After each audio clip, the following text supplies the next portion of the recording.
Hi, John with Citizen Survival Plan here today. I got a gear review for you for considering your dog in shtf or just in normal times if you want to hike and do adventurous stuff with your dog. This is a great product. It's a little on the pricey side, but I think it's completely worth it. Today we're talking about the Garmin Handheld eCollar system with the TT15X collar from Garmin.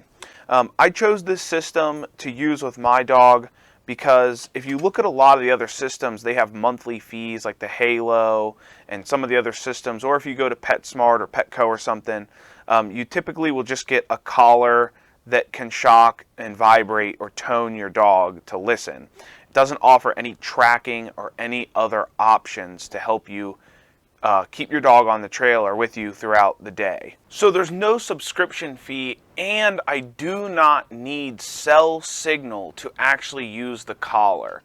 Unlike some other systems like the Halo, it integrates with your phone, so you need your phone signal to use it. This runs off a satellite system that I do not have any monthly fees on.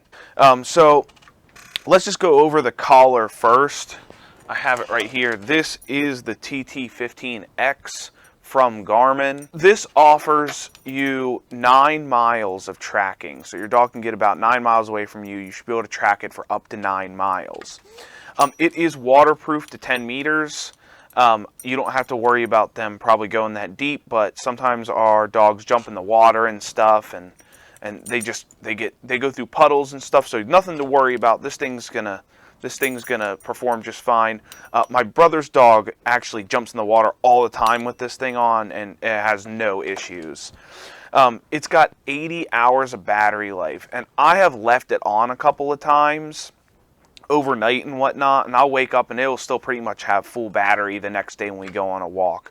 This is actually a product. These two things, me and my dog use this every day. My dog exclusively walks with an e-collar. I carry a leash with me, but I really don't ever use it. I don't really have to, unless we're in like a real crowded spot and I just don't want her going up to somebody. I'll put a leash on her. A big thing I really like about this collar, and I don't want to get too long into the story, but our dog had gotten lost when it was a pup, and we were on a mountain hike, and this was a 6-mile trail, so I hiked it I think I hiked it 5 miles that day, going back and forth trying to find my dog. She was about 6 months old.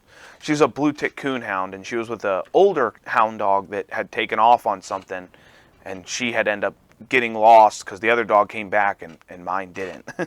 So we ended up getting this for that. Throughout the night, we kept trying to find her and calling for her, hiking the mountain, even in the middle of dark. And this has a light on it, and you can kick this light on. And after we had found our dog the next day, because she spent the night on the mountain, we found her in the same spot, basically, that she was lost in, and we all had wondered how many times did we walk past her, and she was just too scared to come up to her because we were yelling for her. If I was able to turn this light on from the handheld, because you can turn the light on from the handheld, we probably would have found her that night. We would have seen the little light running around. So a big thing is if your dog's not that trained yet, that's a really good feature to have. I don't worry about it anymore because my dog's pretty much trained on the collar and she knows to stay with me. Let's get into the Alpha 10. Let's go over that handheld first. So we're going to start with the Alpha 10, and to start we have to have it hooked to an actual collar. This is the Garmin TT15X. So this is their top of the line model collar hooked with either one of these, and either one of the remotes can hook to these collars. All the dog training remotes from Garmin hook to any one of their collars. So some of the pros and cons on the Alpha 10 is, I initially saw it, I really liked it because it's nice and small and handy. It's not very big at all, and I like that for hiking and stuff. It doesn't take a lot of space up, sort of like the Alpha 100. This one's a lot bigger. It's about the size of a cell phone or bigger. So the second pro to this is its battery life seems really good. We've been using this for a couple days and we really haven't burned through much battery. So the battery life on this lasts a pretty long time.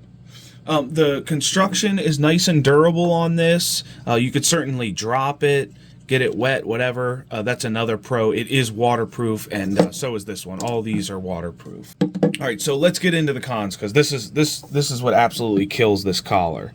The menus on this are a killer. So let's bring our collar up, and this is how we correct the dogs, like when the collar's on.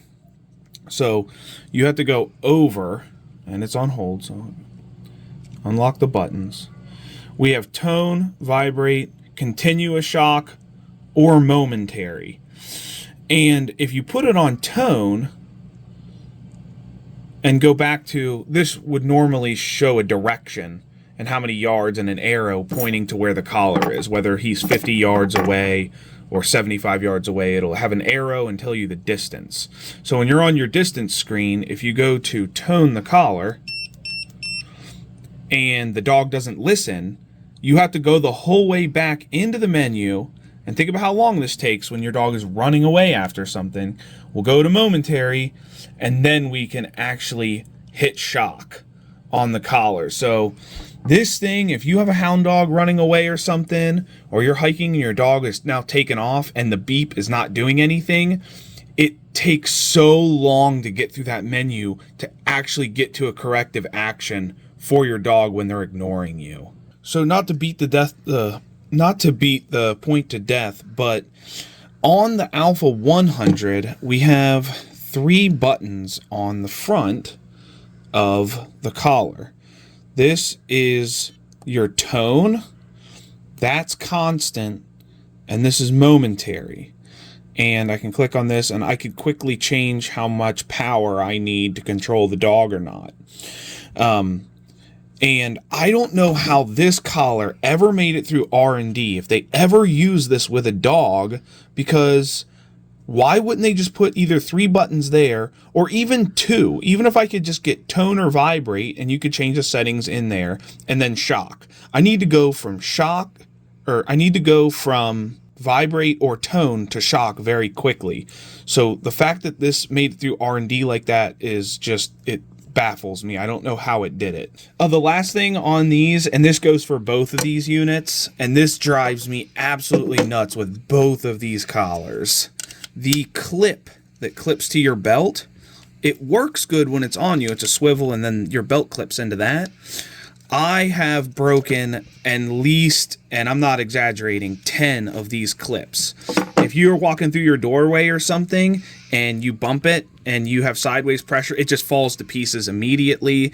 And these are $10 a piece, and you can't really find another option for them. If somebody else has an option, let me know, because these are getting expensive. I break them so often. Okay, so now we're going to review the Alpha 100. This is my personal collar, handheld with the TT15X from Garmin. And this I use every single day of my life. Me and my dog use this every single day. So this is mine, and this is what makes this one so much better than the Alpha 10. I have 3 buttons on the front of the collar, so I can tone the collar for my dog to listen, or I have continuous shock or momentary shock right on the front. I don't have to dig into the menus to actually get to anything. Another thing that this has that the other one does not have. Oh, let me just show. This is the where you change the power levels. So it's real quick to get in and change the power levels whenever you need to. My dog pretty much stays on medium 4. That's pretty much the sweet spot where if she gets hit with that, she'll listen. Your dog's going to be different. But yeah, let's go to this. This is another thing that the Alpha 100 has that the Alpha 10 does not, is actually a map where I can actually see where my dog is on the map. I can zoom in, and I can see the path that my dog has taken also. So this is something you do not get on the Alpha 10. I do not use this that much. I pretty much just use the compass, and it'll point and tell me yardage and what direction she's actually in. So that's something that I pretty much use all the time. But the map is just nice to have. Another feature that this has that I really like is if you're like me and you forget you shut your handheld off, the batteries on this are easily swappable. So you can't do this on the Alpha 10. The battery pack is right there, and I'll just leave a charged battery. So if I ever forget to charge it or just run it dead, I always can just have a charged battery pack just to pop in there and use if we need to go on a walk. So the Garmin eCollar product is definitely a 2 thumbs way up for me. I love these products. My dog gets to stay off the leash. I can track them. I don't have any monthly fees, nothing like that. It's just great to have your dog off the leash to get their energy out. And if you're anything like me, our coon hounds are crazy if they're cooped up for too long. So getting them out and getting them running around is a big deal. I know these systems are a little bit more expensive than what you'll see at a pet store, but I've had this for probably more than a year now, and I use it literally, like I said, I use it every day. My dog and me use the collar and that handheld every single day. We go on a walk, and on the weekends we're hiking, so she's out a lot. We're always charging it and using it. I have had no problems other than the clip that I really hate. I know that I've went over that, but 2 thumbs way up for Citizen Survival Plan. Thanks, guys. We'll see you in the next video.